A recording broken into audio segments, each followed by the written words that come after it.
Great boy. Mineta. I gotta talk about you.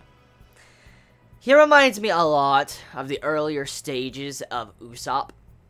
I really see a lot of similarities to Usopp and Mineta's character in these recent chapters, because the end part of this chapter, Boku no Hero Academia, it's a sad state. I mean, I know he's a character that's meant to be like the common man. For instance, he's a guy that shows to be one of the weakest of the bunch, and he needs to learn confidence in himself, like self-confidence. But he reminds me so much of Usopp, of how Usopp started off, like his general starting point. That's exactly what Mineta reminds me of. And I know Usopp is one of my personal favorite characters in One Piece now, in the recent chapters and stuff. So I do hope that Mineta gets great development, and maybe since Izuku is the one watching the fights, like he's taking the time to watch everybody's fight and what's going on to form strategies, tactics, and how he can overcome pro heroes and his classmates in the future, it goes to show you maybe Izuku might give some tips to Mineta to help him out with his quirk, where he can become a stronger person. Because right now, something really needs to happen with Mineta. He needs to gain development. He really needs to develop, or he needs to find some motivation to change to where he's not as a coward or cowardly as he is being shown in these recent chapters. Because I do feel like Mineta is going to become a very important character later on.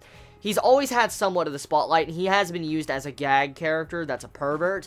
But if you did not know, the mangaka of Boku no Hero Academia thinks that Mineta is his favorite character. Like, he says Mineta is his favorite character. So for a mangaka to say that, there is a possibility that Mineta might get a good backstory, or good, development, for instance, with his character that we will all love and really just say, holy shit, this is an amazing character. Because, I mean, let's think about it. Boku no Hero so far has not shown to have any really bad character. I mean, the only character I guess anyone can assume is bad would be Mineta because of his personality, but that necessarily I don't think is bad, because Mineta has a lot of potential to develop into one of the best characters of the series, depending on where the mangaka takes him. And since the mangaka has a lot of passion in Mineta as a character, since one of his favorites, that must mean he might get a lot of story time or panel time to work with in the future.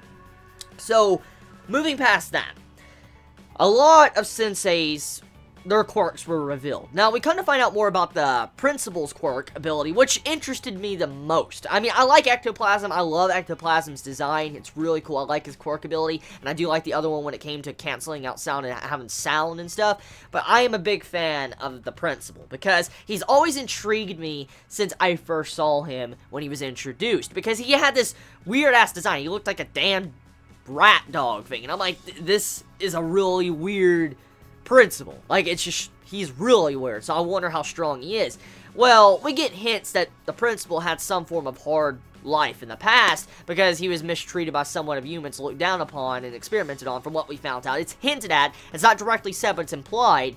And also, the principal, his personality, it comes out when he gets in these type of situations where he can manipulate and mess with humans to put them in their place, kind of. That's kind of how he's thinking. So to see how he was using his brain, drinking, like, I guess tea or coffee, he's like shaking like this, that was fucking amazing. But he was destroying the town and sealing off the exits for nobody could escape, which goes to show you what we could expect in the future, because not all villains are going to be the powerhouse type. For instance, coming in and just whooping your fucking ass with pure strength, like All Might, for instance. Not all villains are going to be like that, and I love that so much, because that gives me so much hope for the future, that not all the villains are just going to be there for powerhousing and beating the fuck out of everybody, because usually when it comes to shonen, not all shonen, I'm not going to generalize, but a lot of shonen usually have it to where the villains are just powerhouses. They're fucking strong, they're OP, and they just wreck your ass because they're just, yeah, too powerful. And to see how the principal, he's like the brainy type. For instance, he has a huge brain to where he just thinks about the situation. He starts sealing off the exit for heroes where they can't escape one by one. That is cool, because we might get villains that are going to be on that intelligent level to where they might outsmart our heroes and not really use their strength, but use their mind to beat our opponents. I cannot wait to see where that's going to go, because that has me intrigued with the way this was displayed. Now, besides that, moving on to the other ones, Ectoplasm. So Ectoplasm Sensei, his quirk ability, he can clone himself by vomiting up ectoplasm. And he can have up to like 30 to sometimes 36 clones at once. And his ability is pretty damn nice. Like, it's pretty broken, it's pretty strong, depending on how he uses it. And he could definitely be used as a person to hold the front line if something went south. So ectoplasm is a strong person, and I still don't believe that, all the senseis are using their fullest. Like, I mean, I know they have their abilities cut in half because of the cuffs, like, how they're restraining their speed and movement and stuff. But we also have to factor in, I don't just think these senseis would probably go all pedal to the metal and try to really hurt their students, because, I mean, not everybody's going to be a little bit like All Might, just going in and being very aggressive and wrecking their students, because look what Eraserhead did in last chapter. He showed a softer and kinder side, giving many openings to Momo and them when they were fighting him. So I just don't believe all the senseis are really just going to go pedal to the metal and go ham and go the hardest they possibly can as pro heroes to take down their students.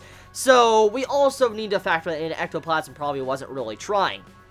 But also, to see how Tokoyami and Tsuyu was able to overcome Ectoplasm, props to them. Because my boy Tokoyami, he's one of my favorite characters of this series. Like, one of my personal favorite. Ever since I saw his design, and I saw him in the background when he was first introduced, I pegged him as one of my personal favorites, just because of his ability. And to see how he passed this test, and then also Tsuyu was helping him out with that, just great shit right there. Now, speaking of Tsuyu, I'm glad Tsuyu had somewhat the focus of this chapter, because it's been a while since she had a lot of panel time to herself, and to see how she was in this chapter, I'm quite satisfied with that, because she's a really good character that deserves a lot of, panel time. So she has an ability to kind of store things, like she can store it in her stomach from what is said, and she uses that to be able to overcome ectoplasm. So that's definitely going to be used in the future for something very important, I think, maybe for a recon mission or something, but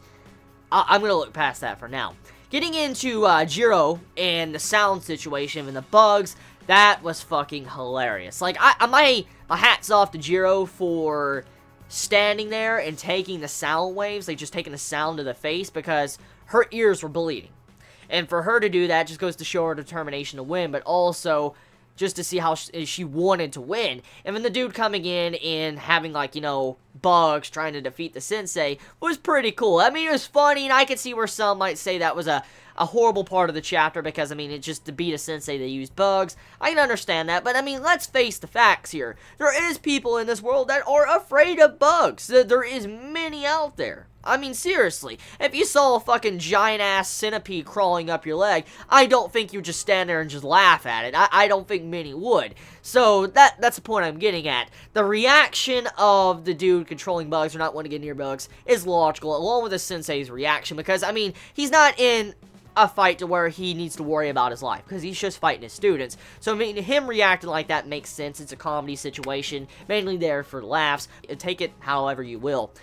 So, yeah, chapter of Boku no Hero Academia came out a lot earlier than normal, which I'm fine with, because usually this comes out on a Friday or a Saturday, but for some reason it came out on a fucking Thursday, the same day the Raw came out. So, props to the translators for getting this out. Hopefully Boku no Hero Academia will start coming out every Thursday now, because I love early releases of this series. So let me know your thoughts in the comments below. You all have a wonderful day or night wherever you live. Please be safe. Chibi out.